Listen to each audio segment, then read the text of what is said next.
Well, this is the most beautiful thing you have. It's just that you need to pay little attention as to how it functions.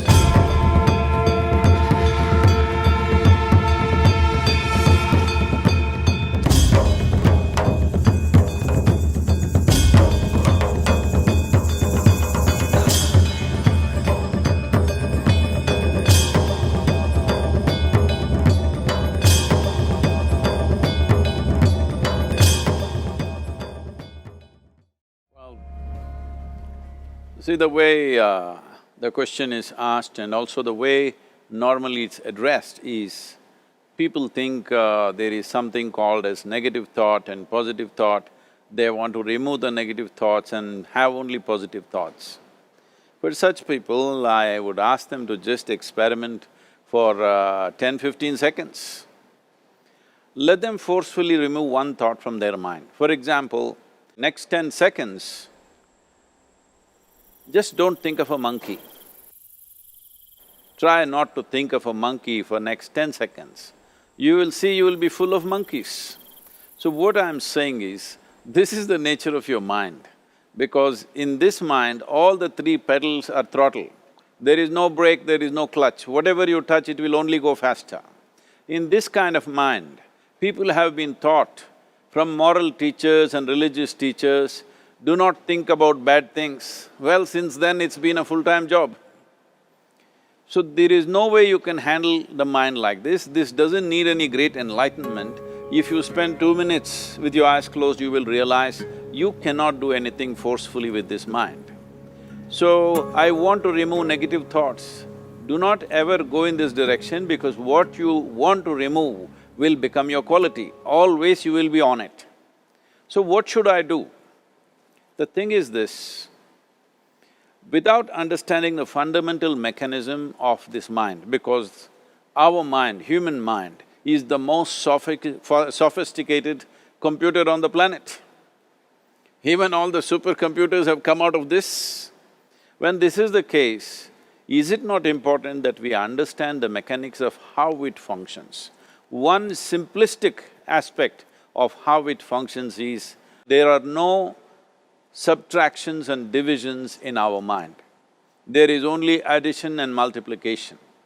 If you try to do something with it, it will say one more. If you try hard, it will multiply into many more.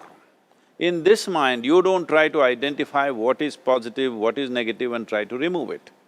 First of all, one needs to understand, this mind of yours, this body of yours is supposed to serve you. The life that you are is important. Body and mind are vehicles that must serve us. If you sit in a vehicle, it must go where you want to go. If it goes to its own destination, what is the point of such a vehicle? It's just a nuisance.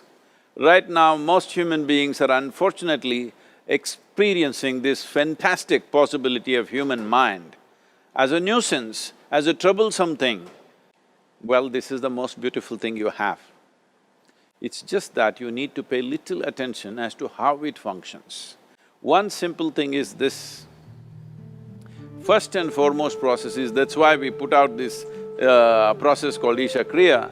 This is to distance yourself from your physiological and psychological process. There is something called as you which exists. This is not a composite of all your thoughts and emotions and physiological processes. Beyond that, there is you. If you close your eyes, even if you cannot see anything, you're still there. It is through the window of your eyes that you're looking out, but if you close your eyes, it doesn't mean that you don't exist, you still exist.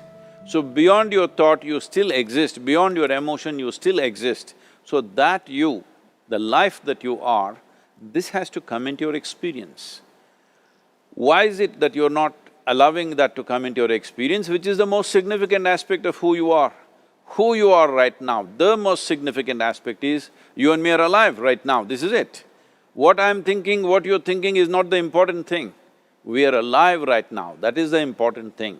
So, it is important that you focus on this fundamental sense of aliveness within you, and then you will see there is a natural distance between you and your thought process. Once there is a distance between your psychological process and your physiological process, this is the end of suffering. Because there are only two kinds of suffering that human beings go through, physical suffering and mental suffering. Once you create a little space between you and your mind, between you and your body, this is the end of suffering. This is something every human being has to experience and know, otherwise thinking I will just remove negative thoughts and I will have positive thoughts, all the best, it's not going to work 100%, it's not going to work because nobody can remove it, they can avoid it for some time. So when negative thoughts come, you say Ram Ram, Shiva Shiva, whatever you want, but this is just avoiding, it's not gone. The moment you stop that, it will pop back with great force, otherwise it'll come back in your dreams. So it's very important, first of all you need to understand your anger, your resentment, your fear, your anxieties, the negativity that you generate. Generally resentment, anger, it is always directed towards somebody. But we need to understand this is poisons that we are drinking and expecting somebody else to die. Fortunately, life doesn't work like that. If I drink poison, I die. If I drink poison, you don't die.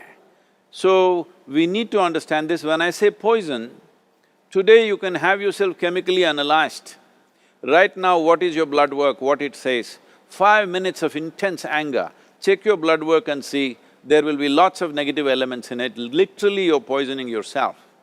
So, do you want to poison yourself? Definitely not. Now the very question is coming from certain helplessness, what shall I do? Don't do anything, just sit back and just concern yourself with something which is a life process. Maybe your heartbeat, maybe your breath, maybe just the sensation of being alive. Depending upon how sensitive or how perceptive you are, accordingly, find something. It could be a sensation in the body, it could be breath, it could be heartbeat, it could be anything, something which indicates life to you.